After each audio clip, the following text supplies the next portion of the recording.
भारत का पड़ोसी देश श्रीलंका इन दिनों किन हालात से गुजर रहा है, ये आप अब तक समझ चुके होंगे और इससे जुड़ी तस्वीरें भी देख चुके होंगे। श्रीलंका में वहां के राष्ट्रपति के खिलाफ किस कदर रोष है, इसका पहला उदाहरण उस दिन सामने आया जब श्रीलंका के राष्ट्रपति गोटाबाया राजपक्षे अपने देश की संसद में भाषण देने पहुंचे थे। लेकिन वहां मौजूद सांसदों ने ही उनका विरोध शुरू कर दिया था और गो गोटाबाया के नारे लगाने लगे थे। लेकिन सांसदों के विरोध के बाद श्रीलंका की जनता भी सड़कों पर उतर आई और राष्ट्रपति भवन तक पहुंच गई, जहां जनता ने एक तरह से न सिर्फ राष्ट्रपति भवन पर कब्जा कर लिया, बल्कि लोग राष्ट्रपति के बेडरूम में घुस गए, राष्ट्रपति भवन के स्विमिंग पूल में नहाने लगे, राष्ट्रपति भवन के जिम में कसरत करने लगे। जब यह सब हो रहा था, उससे कुछ समय पहले ही श्रीलंका के राष्ट्रपति को सुरक्षित जगह पर पहुंचाया जा चुका था।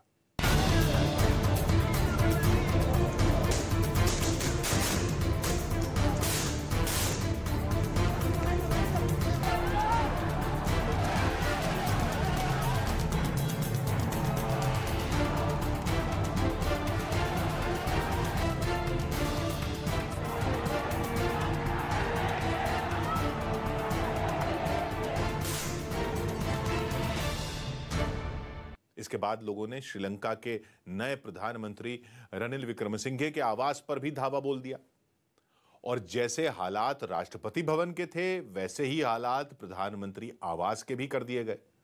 प्रदर्शनकारी इतने पर ही नहीं रुके, वो श्रीलंका के एक सरकारी न्यूज चैनल के स्टूडियो में भी पहुंच गए और आखिरकार इस सरकारी चैनल का प्रसारण भी रोक दिया गया। इन सारी परिस्थितियों को देखते हुए श्रीलंका में इमरजेंसी लगा दी गई और सर्वदलीय सरकार बनाने की तैयारी शुरू हो गई।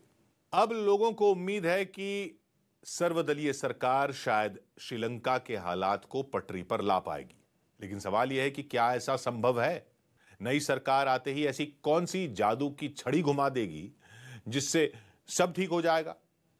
सरकार के खिलाफ विरोध प्रदर्शनों के बीच श्रीलंका के हालात बद से बदतर होते जा रहे हैं। पेट्रोल पंप्स पर ईंधन नहीं है, मेडिकल स्टोर्स पर दवाएं नहीं हैं, खाने पीने की चीजों का अभाव हो चुका है और श्रीलंका के पास विदेशों से जरूरी सामान खरीदने का पैसा भी नहीं है, क्योंकि उसका विदेशी मुद्रा भंडार पूरी तरह से खाली हो चुका है। अगर श्रीलंका में नई सरकार बन भी गई तो उसके लिए रातों रात हालात बदलना संभव नहीं होगा और श्रीलंका की अर्थव्यवस्था को पुराने दौर में लौटने के लिए लंबा इंतजार करना होगा।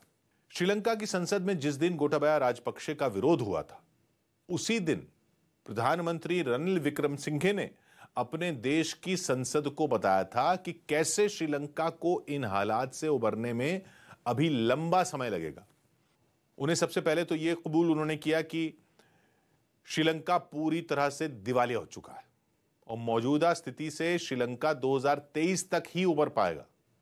उन्होंने यह भी बताया कि फिलहाल श्रीलंका की विकास दर -5 से -4 के बीच है, माइनस में, और 2023 तक श्रीलंका किसी तरह से इसे घटाकर -1 तक ही ला पाएगा, रहेगी माइनस में ही।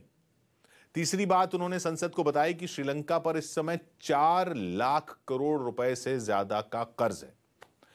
विक्रमसिंघे ने यह भी कहा कि इस साल के अंत तक श्रीलंका में महंगाई दर बढ़कर 60% तक पहुंच जाएगी, 60%, और इसे 4 से 5% के स्तर पर लाने के लिए कम से कम 2025 तक का इंतजार करना होगा।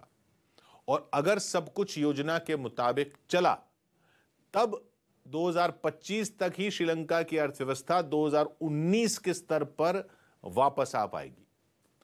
लेकिन इसमें बहुत सारे अगर मगर हैं, इसलिए अभी भी श्रीलंका इंटरनेशनल मॉनेटरी फंड यानी IMF से मदद का इंतजार कर रहा है। IMF और श्रीलंका की सरकार के बीच पहले राउंड की बात हो चुकी है।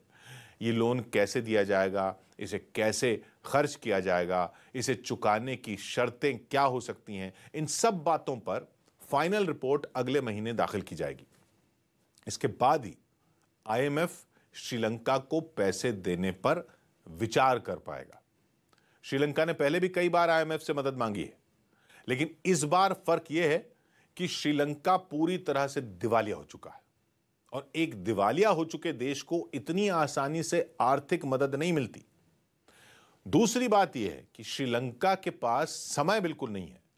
श्रीलंका की सरकार और वहां के नागरिकों के लिए रोजाना एक नई चुनौती खड़ी हो रही है और इन चुनौतियों से निपटने के लिए श्रीलंका की सरकार एक डोनर कॉन्फ्रेंस बुलाने पर विचार कर रही है। डोनर कॉन्फ्रेंस जिसमें श्रीलंका की उम्मीदें मुख्य रूप से भारत, चीन और जापान पर टिकी होंगी।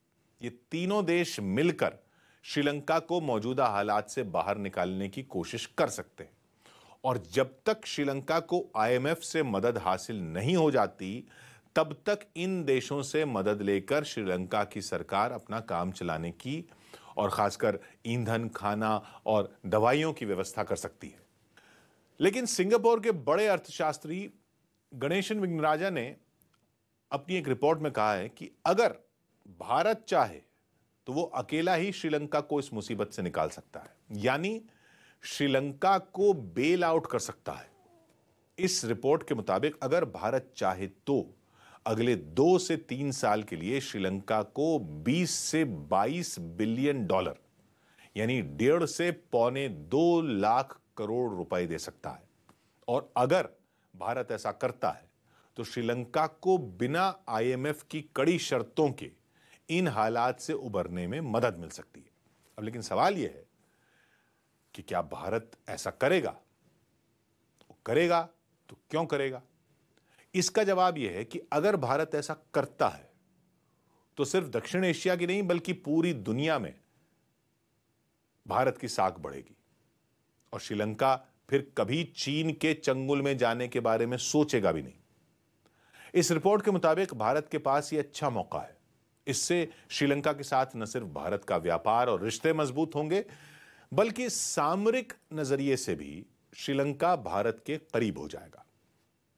इस समय चीन श्रीलंका को मदद देने को लेकर दुविधा में है क्योंकि अगर चीन ने श्रीलंका की मदद की तो वो देश भी चीन से मदद मांग सकते हैं जो चीन की वजह से ही आज कर्ज में डूबे हैं। दूसरी तरफ दुनिया के ज्यादातर देश श्रीलंका को मदद देने के मामले में एकदम खामोश बैठे हैं। इसलिए अगर भारत मदद का हाथ बढ़ाता है तो ये भारत की बढ़ती ताकत का प्रमाण होगा। वैसे भी श्रीलंका जब इस स्थिति में पहुंचा तो भारत ही सबसे पहले श्रीलंका की मदद के लिए आगे आया।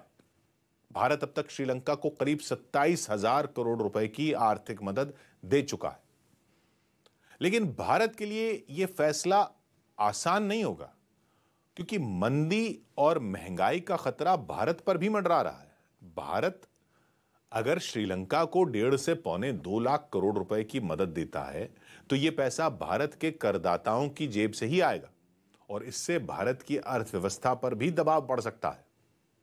इसलिए भारत को यह फैसला अपनी कूटनीतिक और आर्थिक जरूरतों को ध्यान में रखकर ही करना होगा।